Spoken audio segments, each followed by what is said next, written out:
আন্দোলন বাংলাদেশ আমরা সকালে সেখানে গিয়েছিলাম। সকল রাজনৈতিক দলেরই সেখানে প্রতিনিধি ছিল এবং এই বিপ্লবের যারা বৈষম্য ছাত্র আন্দোলন এবং জাতীয় নাগরিক কমিটি তাদের প্রতিনিধি ছিল। তো সেই প্রোগ্রাম সামগ্রিকভাবে শেষ হয় রাত 12টার দিকে। তখন হঠাৎ করে সোশ্যাল মিডিয়াতে এসে দেখতে পাই যে আমাদের রাজপথের সহযোদ্ধা যারা আমরা আসলে কাঁধে কাঁধ মিলিয়ে আমরা 18 কোটা সংস্কার আন্দোলনেও ছিলাম, আমরা এই অভ্যুত্থানেও ছিলাম, আমাদের ভাইয়ের উপরে এই একটা মানে অনাকাঙ্ক্ষিত এবং অপ্রত্যাশিত এরকম একটা আক্রমণ হয়েছে। এবং এই বিপ্লব পরবর্তী সময়ে যদি আমাদের কোনো একজন বিপ্লবী ভাইকে রক্তাক্ত হতে দেখা যায়, এর চেয়ে কষ্টকর আর কিছু হতে পারে না আর কি।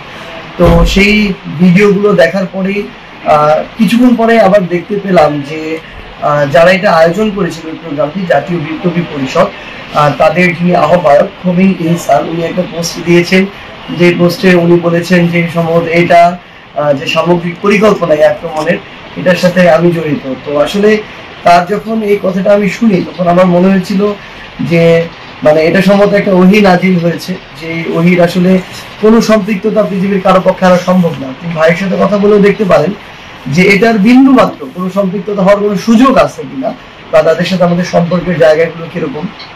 তো সেই জায়গা থেকে আমার মনে হচ্ছে যাই হোক সবার সবকিছু পাত্তা দেওয়ার প্রয়োজন নেই, খুব স্বাভাবিকভাবেই যদি এটা ভালোভাবে তদন্ত করা হয় কিভাবে এটা হলো, কারা এটার সাথে যুক্ত, সেই সত্যটা বেরিয়ে আসবে এবং আমরা চাই বেরিয়ে আসুক।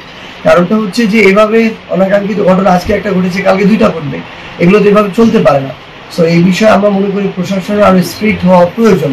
কারণটা হচ্ছে এভাবে ছোট ছোট ঘটনাগুলো থেকে বড় ঘটনার ধীরে ধীরে তৈরি হয় আর কি। তো আর আরেকটা জিনিস আমরা আমাদের জায়গায় থেকে শুধু বলতে চাই যে এইরকম ঘটনাগুলো নিয়ে আসলে ছোট ছোট করে চক্রান্তগুলো তৈরি হবে, যেগুলো ধীরে ধীরে বড় আকারে যাবে। নির্বাচন ঘিরে কোনো চক্রান্ত হচ্ছে?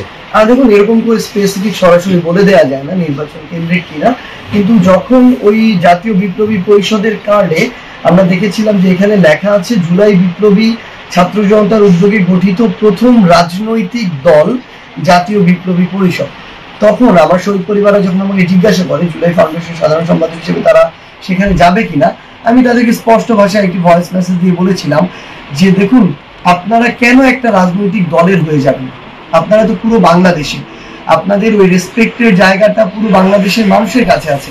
আপনারা যখন একটা দলের এরকম কোন একটা দলের হয়ে যাবেন যারা নিজেদেরকে রাজনৈতিক দল হিসেবে ঘোষণা দিচ্ছে অলরেডি, এবং বিপ্লব পরবর্তী প্রথম রাজনৈতিক দল, তাদের হয়ে গেলে আপনারা একটা পক্ষের হয়ে গেলেন।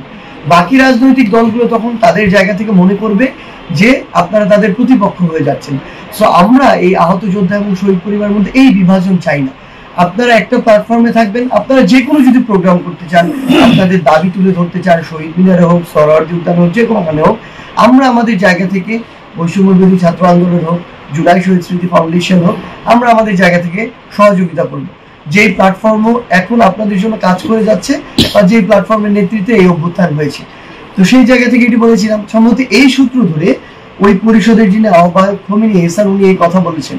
কিন্তু আমার মনে হয় কি, একটা এরকম একটা প্ল্যাটফর্ম যারা তৈরি করেছেন, তার যারা নিজেদের রাজনৈতিক দল দাবি করছেন, তাদের আহ্বায়ক যদি এরকম মানে অবিবেচনা প্রসূত এবং মানে যেখানে বিন্দুমাত্র কোনো সেন্স ক্রিয়েট করেন এরকম কথা বলে, আমাদের মনে হয় যে এগুলো আসলে ষড়যন্ত্রের গন্ধ বা হচ্ছে এগুলো বিভিন্ন আসলে উস্কানি।